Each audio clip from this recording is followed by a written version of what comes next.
A backdrop to this column appeared in my last op-ed article, Pregnant, Before the Flood, published on these pages on October 7. The vulnerable need affirmative action during emergencies. Women and children are rescued first in the face of a calamity. A poor pregnant woman from a remote village in Sindh or Balochistan, with her house and everything washed away, cattle, crops and seeds gone, no foreseeable income, huddled in a camp dormitory. A tent is a privilege, worried about her 3 young children, one of whom is quite sick, a depressed husband and constantly worrying about food, the approaching winter and the future of her family. She is pale due to anemia and often feels dizzy when she gets up due to low hemoglobin. She is one of 650,000 pregnant women in the flood-hit areas and one of the 128,000 pregnant women who need immediate assistance, as 42,000 of them would be giving birth in 3 months. These numbers are taken from an official statement by UNFPA's Executive Director, Dr. Natalia Conham, issued on Sept. 2. There is a simple statistical formula applied to know the probable number of pregnancies, from which the probable number of deliveries can also be calculated. Usually, 15% of pregnancies are high risk, requiring special care. The National Flood Response Coordination Center is also now providing district-specific estimated maternal health indicators. Estimated, as in Pakistan we do not have real numbers because of the lack of a digitalized real-time health information system. With widespread waterborne diseases, skin diseases, other new and existing diseases, a worrying upsurge in deadly cholera, and according to WHO, being on the verge of a public health disaster, it is likely that the acuteness of the public health emergency situation would not prioritize the needs of the pregnant women. Usually, 15% of pregnancies are high risk, requiring special care. When last time I traveled between Sukur and Derajamali with an ocean of water on both sides of the road and hordes of people in various kinds of makeshift shelters with sporadic proper tents, I was impressed by the footfall of the Al-Khidmat Foundation all over the place. The sister organization Al-Khidmat Health Foundation, AHF, was present with their fixed and mobile medical camps. I wrote about the images and the impressions I gathered during that visit in my column Flood Notes, published in this space on Sept. 9. On my return to Islamabad, I reached out to the chairman of the AHF, Dr. Hafiza Rahman. I had never met him before, and raised the issue of pregnant women in the floods and the need to establish a special program for pregnant women in need of care in the flood-affected areas. He immediately agreed to the idea and in 3 days convened a planning meeting in Peshawar where obstetric and gynecology experts and public health practitioners met and came up with an action plan for taking care of pregnant women and newborns in flood-affected areas. For the last few weeks, it is being implemented in full swing.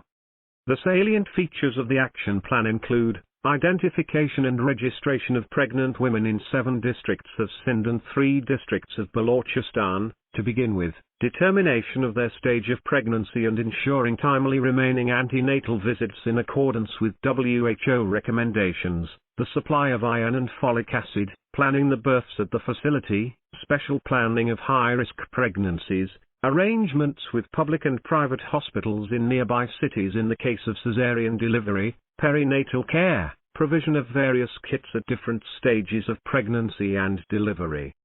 With impressive speed, the AHF team on the ground has been able to set up this special program nested within their general healthcare operation. Wisely, an advisory board has also been set up for fortnightly review and guidance.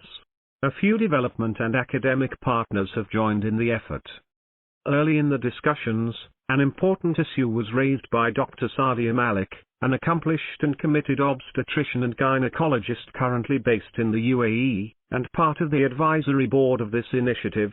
Postpartum hemorrhage, PPH, is the top reason, above 40%, for maternal mortality in Pakistan during labor and non-availability of heat-stable carbetocin in Pakistan.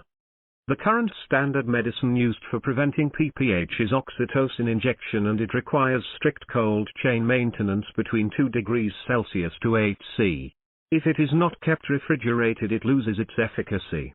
A carbetocin injection is a great improvement on oxytocin as it does not require a cold chain and can be kept at 30°C for 3 years. In Pakistan, as in many other low and middle-income countries, the cold chain is not maintained for oxytocin, and hence the injection cannot control pph. Carbetocin is also relatively long-acting and more effective than oxytocin. This medicine is available in more than 30 countries now, but it is still not available in Pakistan as nobody has applied for market authorization to the Drug Regulatory Authority of Pakistan. Since this issue was raised in the context of the AHF project, efforts are now being made to make available this medicine in Pakistan, and hopefully soon it will be available as a donation is being worked out from the originator company in Switzerland after obtaining a no objection certificate from DRAP. Since the beginning of this project undertaken by the AHF, 910 pregnant women had been identified and registered till day before yesterday, and their pregnancies are now being taken care of and will be seen through by ensuring safe childbirths and newborn care. 8 babies have already been safely delivered. These numbers may sound small, but the team involved is now committed to enlarging the scope of this work even after this emergency and turn it into a national movement for safe motherhood and child care, especially for the poor and vulnerable who cannot afford and need such care the most. Thank you, AHF. The writer is a former SAPMON Health, Professor of Health Systems at Shafat Amir Imilat University and WHO Advisor on UHC.